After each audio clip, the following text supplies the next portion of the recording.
एक बार माता पार्वती भगवान शिव शंकर के साथ पदयात्रा पर विश्व भ्रमण के लिए निकली। विश्व में अनेकों स्थान घूमने के बाद पार्वती माता थक गई और भगवान शिव से थोड़ी देर विश्राम करने को कहा। भगवान शिव ने विश्राम करने के लिए हामी भरी और दोनों एक पीपल के पेड़ के नीचे बैठ गए। थोड़ी देर बाद भगवान शिव अपनी करवट बदलकर लेट गए, लेकिन पार्वती माता की निगाहें उन चींटियों की कतार पर टिकी थीं जो एक स्थान से दूसरे स्थान पर जा रही थी, और चींटियों के बीच रास्ते में पड़ा था एक रेंगने वाला कीड़ा जिसे चींटियां निरंतर काट रही थी। कीड़ा अपनी रक्षा करने में असमर्थ था क्योंकि चींटियां अनेक थे। कीड़ा अत्यधिक पीड़ा में था, वह अपनी रक्षा करने के लिए छटपटा रहा था। पार्वती माता यह दृश्य देख दुखी होने लगी। माता कैसे न कैसे उस कीड़े की पीड़ा मिटाना चाहती थी, लेकिन खुद करने में असमर्थ थी। तो पार्वती माता ने कीड़े को इस समस्या से निजात दिलाने के लिए भगवान शिव से प्रार्थना की। भगवान शिव ने जब खड़े होकर उस कीड़े को देखा तो उन्होंने पार्वती माता को समझाया कि इस पर अपना ध्यान मत दो, ये किसी पीड़ा में नहीं अपने कर्मों का फल भोग रहा है। लेकिन पार्वती माता अपने कोमल हृदय से इस कठोर और पीड़ादायक दृश्य को देखकर काफी दुखी थी। उन्होंने भगवान शिव से उस कीड़े की पीड़ा मिटाने के लिए लगातार प्रार्थना की, लेकिन भगवान शिव भी उन्हें यही समझाते रहे कि इस पर ध्यान केंद्रित मत करो, यह अवश्य ही अपने कर्मों का फल भोग रहा है।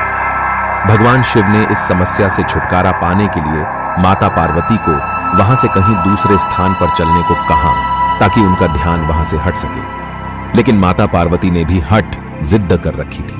वह बोली, जब तक इसकी पीड़ा नहीं मिटेगी मैं यहां से नहीं जाऊंगी। अब भगवान शिव को त्रियां हट के आगे मजबूर होकर उस कीड़े की पीड़ा मिटानी पड़ी। भगवान शिव बोले, पार्वती ठीक है, मैं इसका कष्ट मिटा रहा हूं, अगर बाद में यह कुछ गड़बड़ करें तो तुम मुझे दोष मत देना।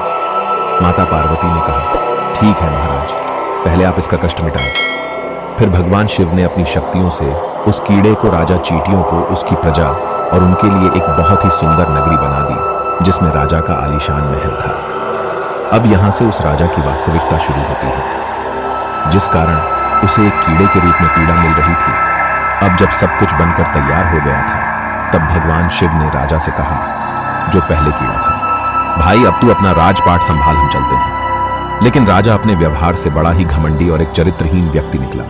उसने माता पार्वती की सुंदरता पर मोहित होकर उनका हाथ पकड़ लिया और भगवान शिव को यह कहकर अपमान किया कि तू एक योगी, वन वन भटकने वाला एक साधारण सा ब्राह्मण, भला तेरे साथ ये सुंदर स्त्री कैसे रह सकती है? इसकी जगह तो मेरे महल में है जिसे मैं अपनी रानी बनाऊंगा। इतनी सुंदर स्त्री एक राजा की रानी ही बन सकती है ना, कि एक साधारण से योगी की, जिसे ना अपने आज का पता है ना कल का। अब मेरी बात सुन और यहां से चुपचाप चला जा, यह तो मेरी रानी बनेगी।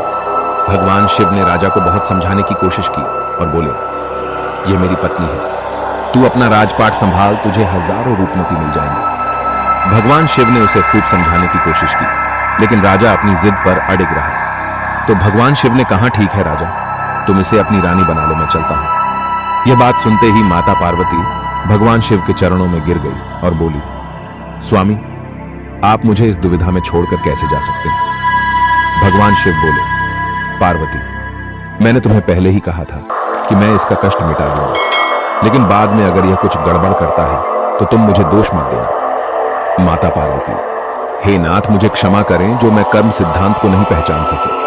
अब मैं समझ गई, यह घमंडी और चरित्रहीन मानव अपने पिछले जन्म के कर्मों का फल भोग रहा था। इस क्रूर मानव ने अवश्य ही अपने जीवन में अनंत पाप किए होंगे, जिसका दंड इसे इस कीड़े के रूप में भुगतना पड़ रहा है।